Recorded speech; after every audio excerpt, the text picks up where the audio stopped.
You're playing one of the hardest games in the world. I always say baseball and golf are probably two of the most difficult games because they can really stress us.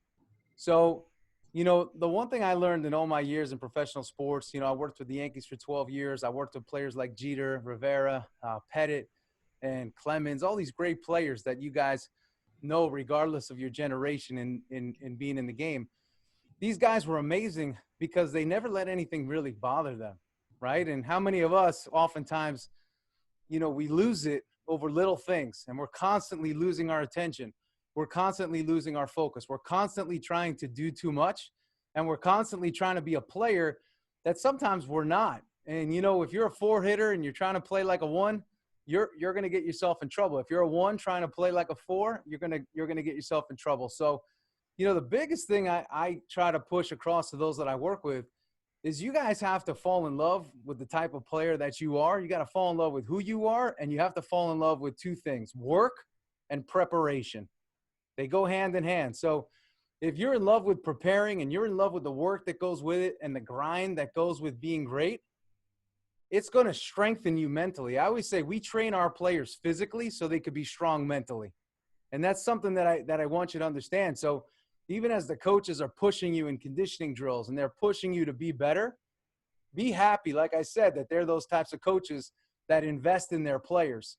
Because, again, I think we can all name the coaches that we've had that have not invested in us. And that's pretty frustrating. So, I want to say that you're lucky to have, great coaches that care about your development. And that's a key word, right? We're always developing. So I'm going to do something today called a share screen, which I'm sure many of you have been a part of. And I put this together today, and I call it the 10-step champion building process. Because by the end of this, I want you to see yourselves as more than just baseball players. I want you to see yourselves as champion performers. And that's what I'm really excited about. So people say, Coach, what do you do now? I get to work with athletes. I get to work with folks in business. And they all want the edge. They all want to figure out how they could be the best possible players at, again, the sport of business or the sport of baseball, whatever it may be. So we're going to dig into these 10 steps here, 10-step champion building process. And here's what we got. Step 0, right? We're going to start at 0, and we're going to build from there. You got to realize that you're 100% responsible for your outcomes in life, and you're 100% responsible for the outcomes that you get on the field. And how you approach the game, how you show up every day, you're responsible for that. So if you're not getting the results that you want, it's 100% your fault, right? It's not the coach's fault. It's not your teammates' fault. It's you. And when you learn to take full responsibility for who you are and the type of player that you are, that's a really, really powerful thing. You won't blame other people. You'll always look at yourself and say, hey, what could I do? What could I do to be better? This is something I always say. How you think equals how you feel, which is equaling to how you perform. So if you're thinking good, you're feeling good, the chances for elevated performance are up. If you're not thinking good, you're thinking, I'm going to get out. I don't usually hit this guy well. Why isn't coach playing me? Am I ever going to get an opportunity?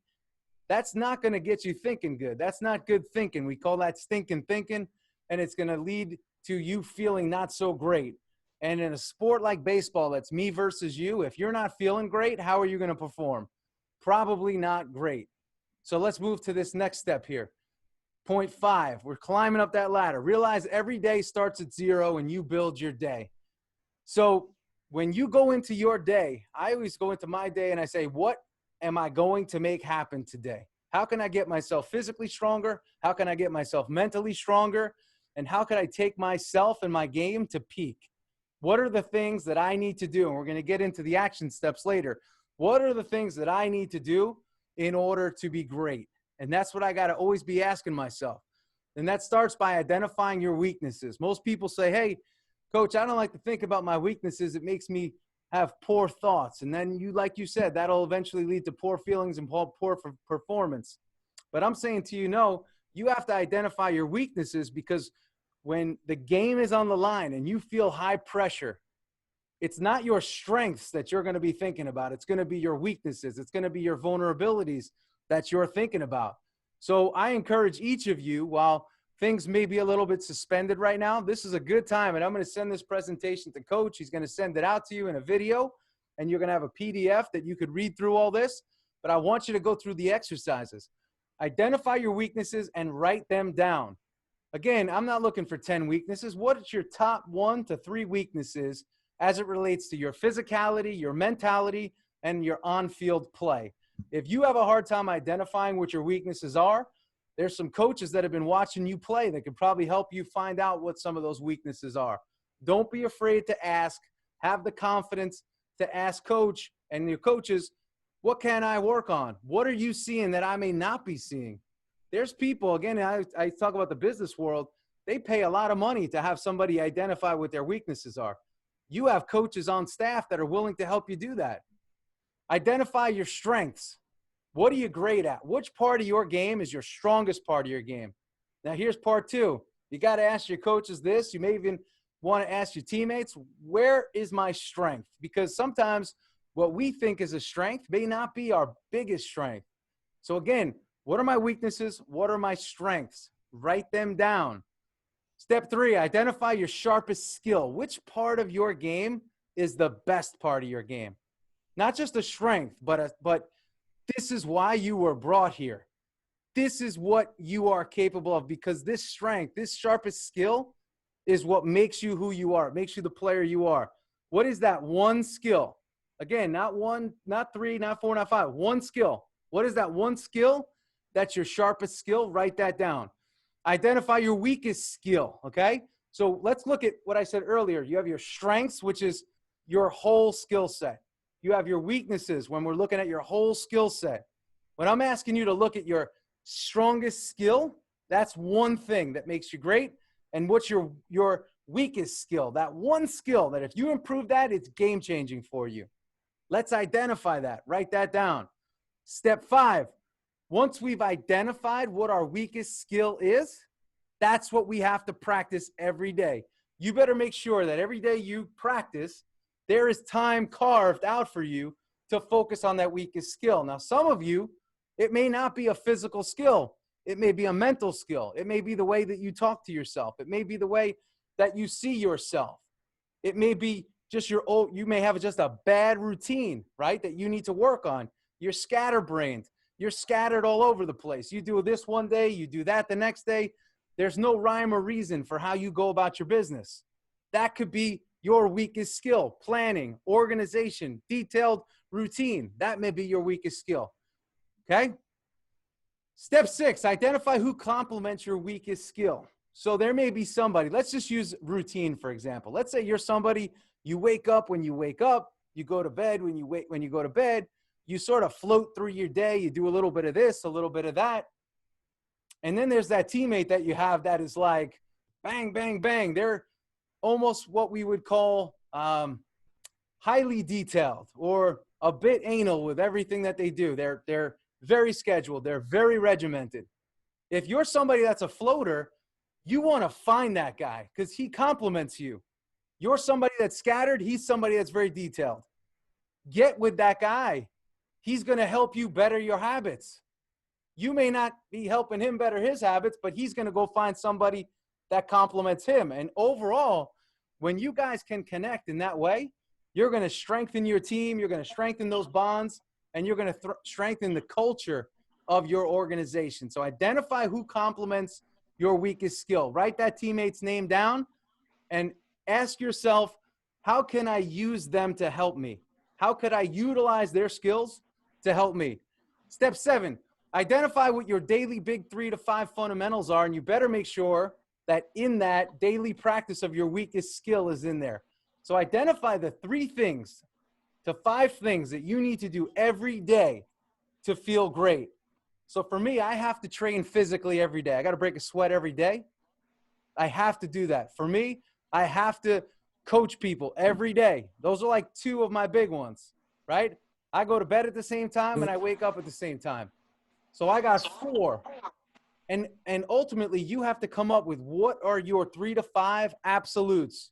So when I think of, hey, when I think of you, I think of this. This is what I think about, right? You're that detailed in your big 3 to big 5. Super important.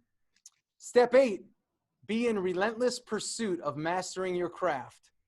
So we have a saying, right? Are you interested? Or are you committed? There's a lot of guys that want to be good baseball players.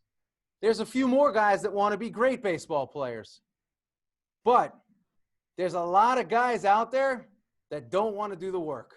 They say they want to do the work, but they don't want to do the work. They don't want to do what it takes. They don't want to go to bed early on nights that they have to go to bed early. They don't want to get up early on days they got to get up early and train. They're too busy thinking about the recreational side of their life, right?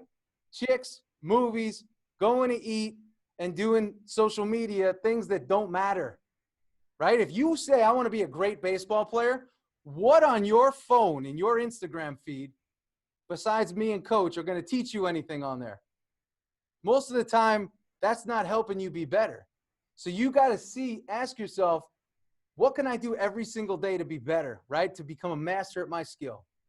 Step 9, grade yourself each day by reconciling your day. Remember how I said baseball is a very negative sport where it's based on a lot of negativity. It's based on failure. Remember how we talked about that? Well, I'm going to tell you this. Because of that, it can get us in a very, very negative headspace. So if we focus on what we didn't do today, is that going to put us in a positive place or a negative place? Probably a negative place. If we focus on the fact that maybe our season right now, our training's suspended, or, there's this COVID thing floating around. If we keep focusing on that, is that going to move us forward? No. It's going to get us thinking in a negative way. So I want to ask this. What can you do to be great right now with your situation that you're in? That's number 1.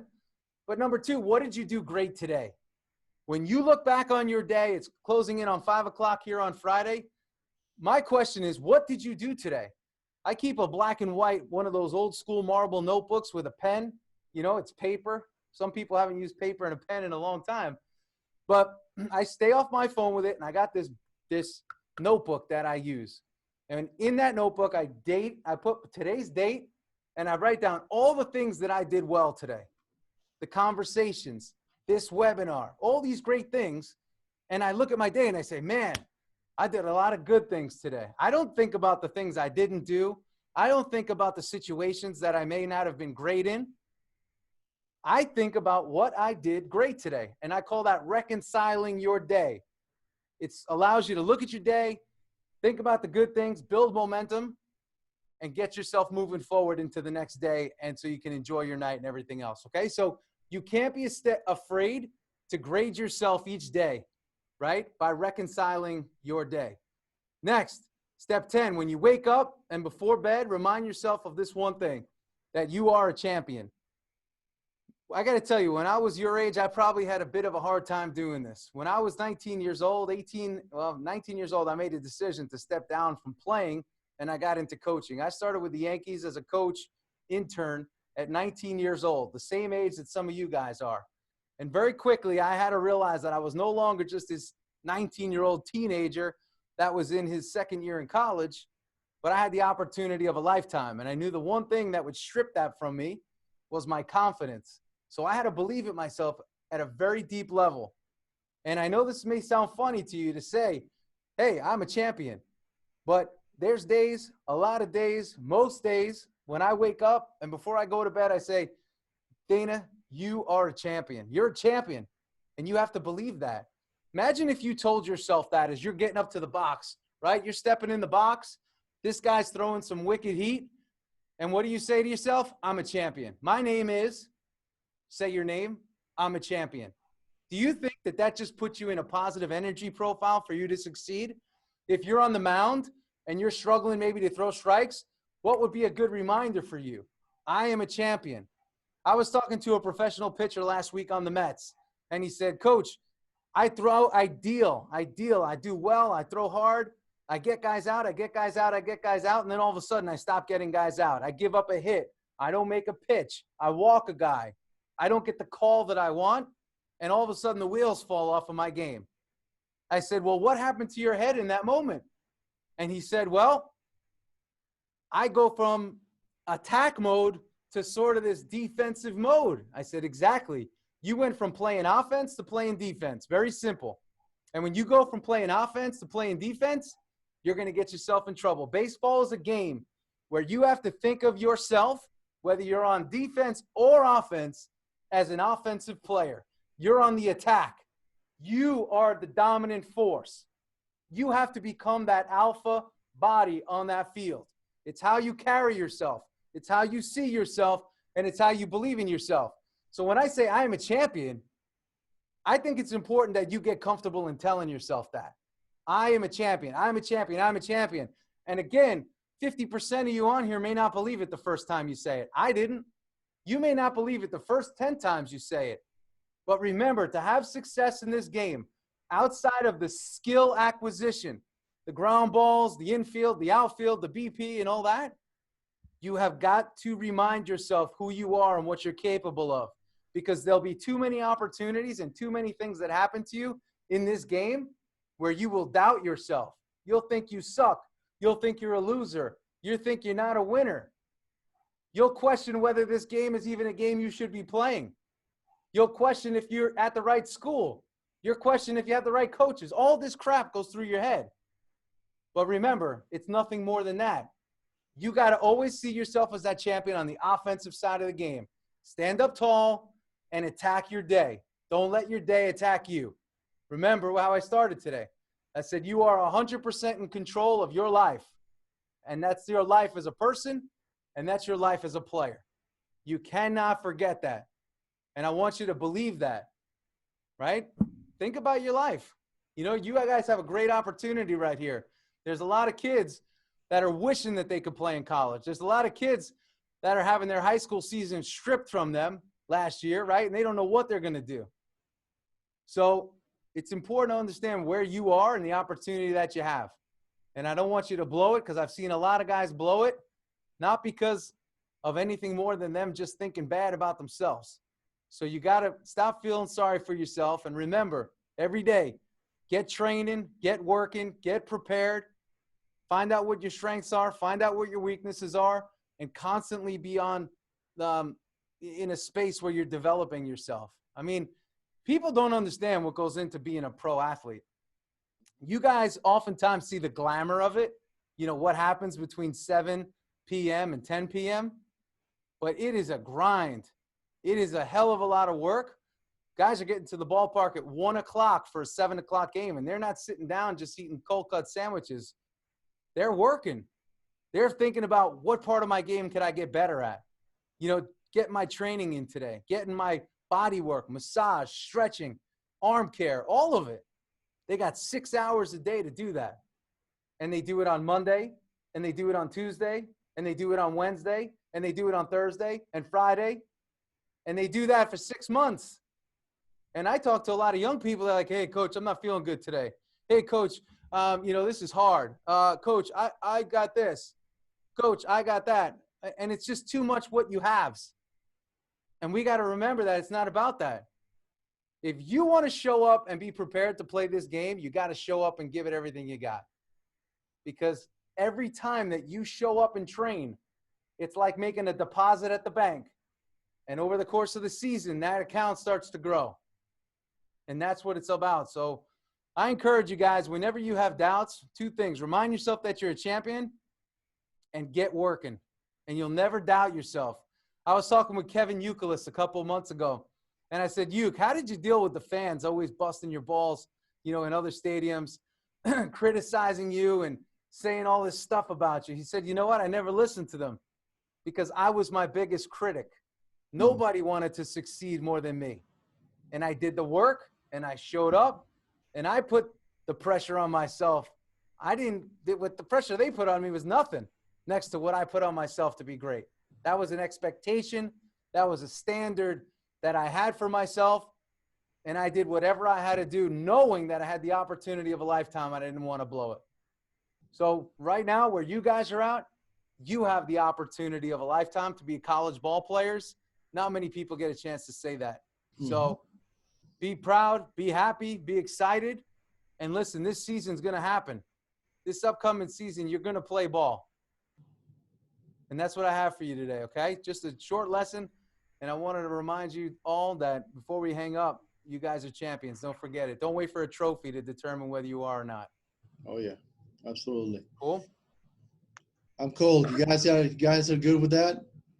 Yeah, and if you guys have any questions, for me, there's that chat box, or if you want to unmute yourself and say something, don't be. Anybody have any questions? Well, we're good to go. That's it. You guys are good, huh? Yeah. Kyle, you have any questions for Coach? Yeah. So we do a lot of yoga and meditation here, and box breathing and all that type of stuff. So I was Okay. just wondering if there might be any other exercises or anything like that for mental preparation and kind of strengthening not only their muscles and physically, but also mental state. Yeah, an exercise I did actually with the team yesterday was this. For me, I'm big on seeing success before it happens, and I'm going to give you an example. One of the guys that I spent a lot of time with was Andy Pettit, and we would go to breakfast together just about every day on the road and talk about what he's dealing with. So one day I asked him a question, and there's this iconic picture of Andy Pettit where he has his glove here. You could just see his eyes, and his hat comes down low. And I said, that's a very powerful image of you. I said, what are you doing in that moment? And he said, well, listen, every time that I pitch, I throw 2 pitches. When I'm here, I'm visualizing myself throwing the pitch, exactly what the ball's going to do and how the hitter's going to respond. And then I actually go through my delivery and I make that exact pitch. So in terms of an exercise, what I always ask players is, who do you want to be and how do you want to perform? And you should have a visual of yourself performing at that level. I like to think of even times where you struggle. What are the pitches you get beat on? What are the situations that you're in where you get beat or you beat yourself?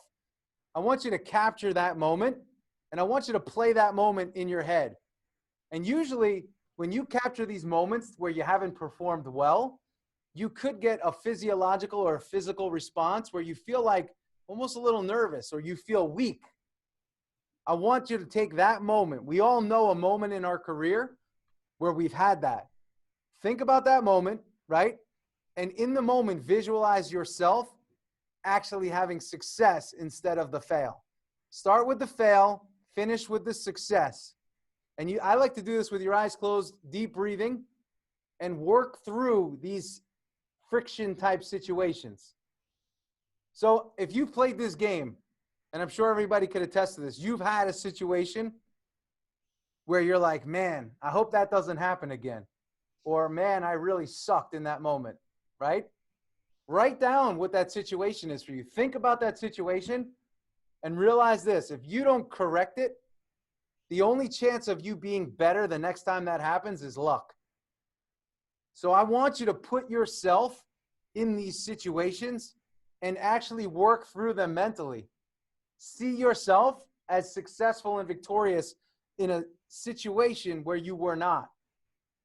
And in doing that, you're going to get comfortable in an uncomfortable situation. When I built a training facility in Yankee Stadium, and the first thing I did was I put a quote on the wall. We built the weight room around the quote. And the quote was, get comfortable with the uncomfortable. So think about this. Don't think about the comfortable situations. Think about those uncomfortable situations and put yourself in them. So in addition to like just the general training, like, yoga is a general thing, but you can get very specific in terms of visualization exercises that can help you move these guys through their own process.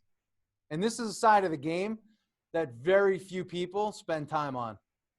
And I think it's got tremendous value.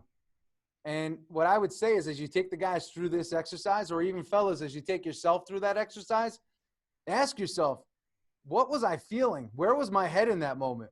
And be honest. Hey, I was defeated. I felt really weak in that moment. So you got to unwind your own head sometimes. And I know for some of you, you may say, Coach, you sound nuts. And that's okay. Because in that moment, next time you have that moment that I'm talking about right now, you're going to think about me. And you're going to think about the question that Coach asked. And you're going to be hopeful. Hopefully you actually go through the exercise. But you're going to say, Coach, what was that exercise again? Yeah. So we got to unwind your head. Good. How about our captains, Chase and Dean? You got anything for Coach? One thing for me is not all guys really buy into this kind of stuff. And as a captain, I would like to have some insight on what you can do for me to make these guys want to buy into it a little more. Okay, so here's the thing. I hate to break this news, but we can't make anybody buy into anything. And you'll, as you go through your life career, you'll realize that, right? I coach people, like I said, across all sports, baseball primarily, but in business. And I got to tell you how many people, there's people that are just not willing to try things, right? There's people that are unfortunately 18 years old, 15 years old, 50 years old, that are unwilling to try new things because in their mind, they have an association. They say, hey, coach, I'm not into that. Well, how many times have you done it? I have never done it, but I know it's not for me. So you're going to run into people like that. And this is all I would say to you. Just ask them to give it a shot. Mm-hmm. And that's what I tell people. Just give it a shot. Listen, if you do yoga, whatever it is, right, and you hate it, I don't even need you to do it again. Right. I usually ask people to give me 4 good weeks. Before you dismiss something, give me 4 weeks. And if you don't like it after 4 weeks, you never have to do it again. But I always start, before I ask them to do 4 weeks, I always ask them to just do it once and ask me how you feel. And, you know, like, I got to be honest with you. Like, I never saw a player meditate. I never saw it. In all my years in the big leagues, I never saw a player meditate. But I'm going to tell you this. That doesn't mean it's bad. Mm-hmm. I just didn't see it. But because I didn't see these players do it, I'm like, I don't know. That stuff's kind of voodoo. So I didn't do it. But then I said, you know what? Let me give it a shot. And as I started to try it, I started to understand that it did one thing for me personally. It brought me quiet in a world that's filled with noise, you know, and noise from these damn phones and everything in between, right? So I knew that this was the only way I could find some good quiet. And I said, wow, I kind of like this. I kind of like it. It's making me better. It's making me better. So I kept going with it. But we can't force people to do anything. Like, Coach couldn't force 38 people on the line today, right? We got 31, right? But we couldn't get everybody today, right? For whatever the reason. So don't force people. Always lead by example. And you're going to build your own little herd around you, right? It starts with you. If you're the captain, it starts with you. And then it starts with the first guy that joins you. And then it starts with the next guy that joins both of you. And then it starts with the next guy that joins the 3 of you. And before you know it, what happens is you got 30 guys on the island and you got one guy that's sitting out there on the water in his rowboat trying to figure out how to get to the island when all of you are there waving and he's just not interested in coming ashore yet. Mm-hmm. But I'm going to tell you this, if the 30 guys on the island are starting to really do well and gel, and he's the guy in the rowboat, when he starts to struggle, where do you think he's going to find his way to? He's going to find his way to those 30 guys that are on the island. So you just have to keep showing up. And by showing up and being passionate and excited about what you're doing, people will start to follow you. Not just because you're the captain, you know, but they'll follow you because you're a leader. Thank you. Yep. Guys, anybody else? Coach, I think we're good. Cool. All right, fellas. It's Friday. I know you're probably shot from the week. Ready to go. Appreciate your time, Coach, as always. And, you know, hopefully we can get you on the line a few times more if possible. Yeah, no, we'll get it, but we got to have some more questions. But and I'm going to be firing those books out to you too. I'm just waiting for a delivery, and then they'll be heading out to Iowa. Thank you. Appreciate it. Guys, take it easy. All right, guys. Thank you.